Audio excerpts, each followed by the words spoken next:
Kenapa kok memilih influence Jokowi? Karena menjadi influence itu harus pinter, dan saya merasa saya ini tolol, saya goblok, pekok, ya sekolah bolosan, kuliah lama tamatnya, ya kan pindah-pindah lagi kuliahnya.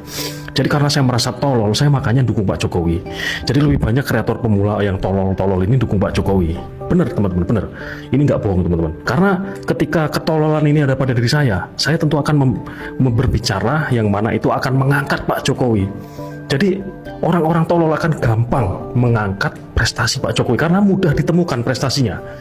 Ya, kita nggak perlu pemikiran yang tinggi untuk bisa menemukan prestasi. Nah, seperti ketika influence-nya Anies Baswedan ingin mendapatkan dan mengangkat tentang Anies Baswedan. Pasti pusing 7 keliling ya, pasti butuh orang yang pinter, orang yang cerdas banget, orang yang dengan IQ brilian, baru akan bisa mengangkatnya gitu loh. Tetapi influence golongan yang tolol seperti saya ini teman-teman, ya akan dengan mudah ya mengangkat tentang Pak Jokowi. Jadi cukup ya kita nengok ke jalan, jalan tol, kita angkat. Kemudian hilirisasi, nikel, bauksit, PT Freeport, saham yang tadinya 9% sekarang naik 51%.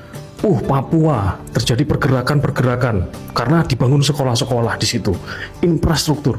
Ternyata berarti manusia-manusia di Indonesia ini dibiarin supaya goblok, supaya nggak tahu kalau alamnya kaya gitu loh. Dan sehingga perampok-perampok harta masyarakat itu ya secara mudah dan tanpa ketahuan, karena masyarakatnya nggak sadar kalau hartanya dirampok, hartanya dicuri. Gitu teman-teman. Jadi ketika saya memandang diri saya ini tolol, goblok, jadi saya harus mendukung Pak Jokowi. Karena dengan saya mendukung Pak Jokowi, ya saya akan menjadi influencer yang sukses. Karena saya tidak sulit menemukan apa yang harus saya angkat gitu loh. Banyak teman-teman yang harus diangkat. Contoh, ketika kita berbicara masalah peraturan bupati, peraturan gubernur, peraturan presiden dan lain sebagainya. Pak Jokowi pernah bilang, ya ngapa kok kita ini diruwetkan dengan aturan, ya. Kita ini diruwetkan dengan aturan-aturan yang begitu banyak, ya. Kalau perlu yang namanya aturan itu bersedikit, ya nanti malah terjerat dalam yang namanya aturan sendiri, gitu loh. Saya paham katanya, yang namanya aturan itu pasti ada penelitian, uang ini, uang itu. Saya paham, gitu loh. Gitu teman-teman. Jadi kalau kita kegoblokan kita ini, walaupun kita goblok, kalau kita jadi influence-nya Pak Jokowi, kita akan gampang menemukan itu. Kita nggak butuh pemikiran yang cerdas untuk bisa mengangkat sesuatu tentang Pak Joko Widodo. Sangat mudah teman-teman. Jadi saya sarankan nih teman-teman ya, bagi influence pemula yang merasa goblok ya, yang merasa tolol seperti saya, teman-teman dukung Pak Jokowi aja supaya gampang mencari materi. Karena materi prestasinya Pak Jokowi itu sangat gampang ditemukan di Indonesia. Tahunnya Joko Widodo itu ngapain aja sih?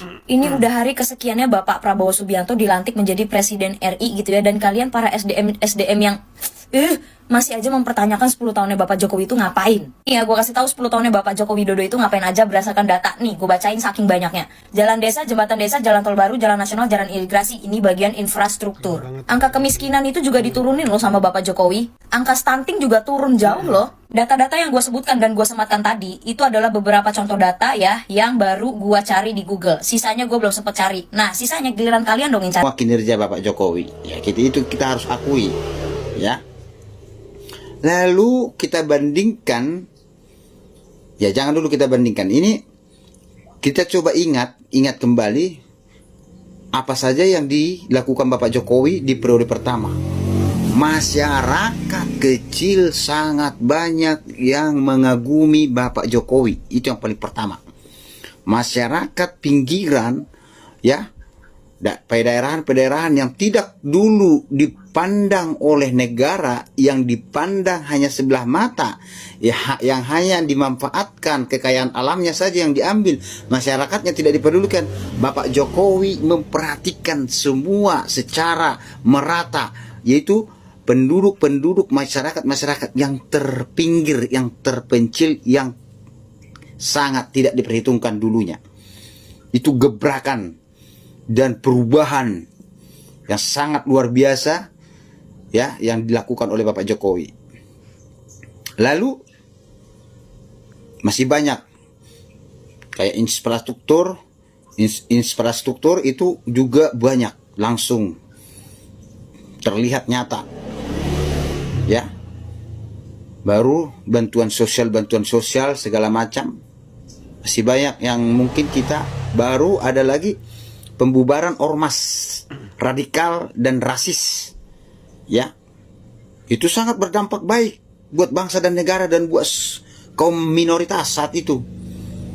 Ya, kaum minoritas, dan bahkan itu benar-benar terbukti hasil daripada pembubaran ormas radikal dan rasis itu, sehingga masyarakat tertib, nyaman melakukan apapun walaupun dianggap kaum minoritas, bebas dalam melakukan apa yang harus dilakukan, setiap hak beragama setiap orang.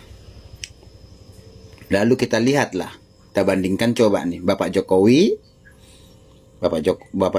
dengan Bapak Prabowo. Bapak Prabowo di periode pertama apa gebrakan yang sudah dilakukan, saudara-saudara? Apa gebrakan dan terobosan yang sudah dilakukan dan yang sangat berdampak ke masyarakat, yang sudah dinikmati masyarakat apa? Ya, Bapak Jokowi kita ingat kembali periode pertama, tahun pertama, tahun kedua, tahun ketiga, semua masyarakat ada sangat kagum. Sangat kagum. Bapak Prabowo di periode pertama ini, di tahun pertama ini, apa yang sudah dirasakan masyarakat? Kebijakan atau terobosan atau peraturan yang benar-benar, tindakan yang benar-benar yang menguntungkan masyarakat kecil apa coba? Apa yang sudah dilakukan Pak Prabowo ini? Kita mau jujur nggak? Ya, jadi tidak ada presiden yang lebih baik di Indonesia ini selain daripada Bapak Joko Widodo.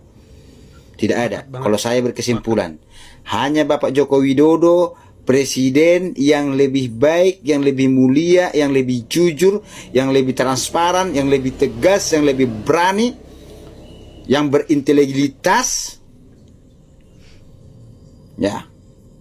Ya, itu ya teman-teman, memang sangat mudah menemukan prestasi Bapak Jokowi ya teman-teman. Lihat ke jalan, lihat pembangunan, lihat pelayanan publik yang dulu begitu ruwet, sekarang BPJS begitu mudah ya. Waktu zaman Pak Jokowi dirasakan manfaatnya oleh rakyat. Pokoknya apa yang ruwet-ruwet dibikin mudah oleh Pak Jokowi. Benar-benar service excellent lah Pak Jokowi ini.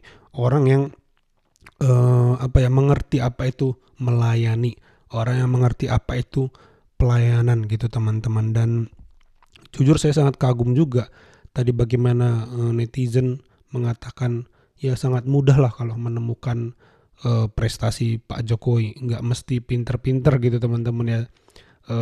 Netizen mengaku bodoh padahal sebenarnya dari argumennya dia orang pinter ya, saya rasa gitu teman-teman. Dan Pak Jokowi itu yang saya suka juga, dia tidak membuat yang tidak ada, ngerti nggak teman-teman? Jadi contoh ketika dia awal memimpin, kok perizinan itu ribet ya, harus berlapis, gimana dunia usaha mau berkembang?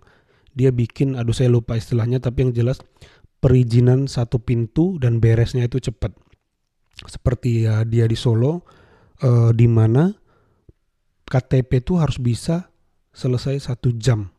Lalu konsepnya dibikin seperti bank. Wah, ini pada zaman itu bikin KTP itu susah banget.